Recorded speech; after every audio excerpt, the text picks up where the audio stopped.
कमला Nehru trust के नाम पर जमीन का कारोबार करना कांग्रेस को महंगा पड़ गया और योगी सरकार का बुलडोजर रायबरेली स्थित सिविल लाइन चौराहा के बहुचर्चित करोड़ों की फर्जी कमला नेहरू ट्रस्ट के नाम से दर्ज जमीन पर चल गया।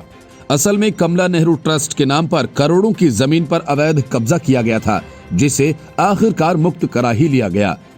रायबरेली की विधायक अदिति सिंह कांग्रेस की इस हेराफेरी को लेकर काफी सक्रिय थी और बुलडोजर चलने से विस्थापित हुए रेहड़ी पटरी वालों और छोटे दुकानदारों की चिंता में हैं।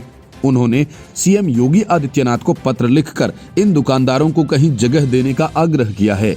कमला नेहरू ट्रस्ट जमीन विवाद तब सामने आया जब ट्रस्ट द्वारा बीजेपी नेता को जमीन बेची गई। उसके बाद ये मामला हाईकोर्ट में गया। वजह ये कि जमीन का स्थानांतरण विवादित था, जिसके बाद उच्च न्यायालय ने जिला प्रशासन के पक्ष में फैसला दिया और इसे नजूल भूमि घोषित किया। नजूल भूमि मूल रूप से ऐसी भूमि होती है जिसका कोई दावेदार नहीं होता है और इसे सरकार से संबंधित माना जाता है। सरकारी जमीन पर फर्जी तरीके से कब्जा जमाए लोगों से जमीन को सुप्रीम कोर्ट और हाई कोर्ट ने खाली करवाने के आदेश कई महीने पहले ही दे दिए थे। अदालत के आदेशों के बाद जिला प्रशासन ने जमीन का अतिक्रमण करने वाले लोगों को नोटिस दिया और फिर उनकी बिजली काटी गई, लेकिन उसके बाद भी जमीन खाली नहीं हो पाई थी, जिसके बाद जिला प्रशासन ने जमीन पर सभी अवैध निर्माणों को ध्वस्त करना शुरू कर दिया। कुछ लोगों ने पुलिस पर पथराव किया, जिसके बाद पुलिस ने लाठीचार्ज का सहारा लिया, लेकिन तोड़फोड़ जारी रही। इस दौरान कुछ गिरफ्तारियां भी की गई। कमला नेहरू ट्रस्ट 40 साल पहले एक शैक्षिक समाज, स्कूल और अस्पताल बनाने के उद्देश्य से बनाया गया था।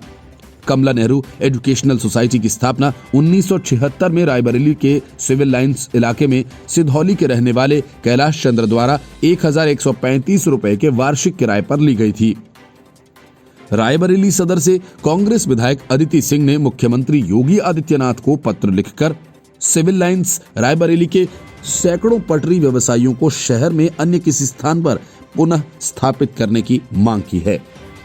इससे पहले योगी सरकार के निर्देश पर रायबरेली शहर कोतवाली क्षेत्र के लखनऊ प्रयागराज नेशनल हाईवे 30 स्थित सिविल लाइन चौराहा के बहुचर्चित करोड़ों की फर्जी कमला नेहरू ट्रस्ट के नाम से दर्ज जमीन विवाद को लेकर जिला प्रशासन ने अवैध रूप से कब्जा जमाए लोगों की दुकानों और मकान पर बुलडोजर चला दिया था।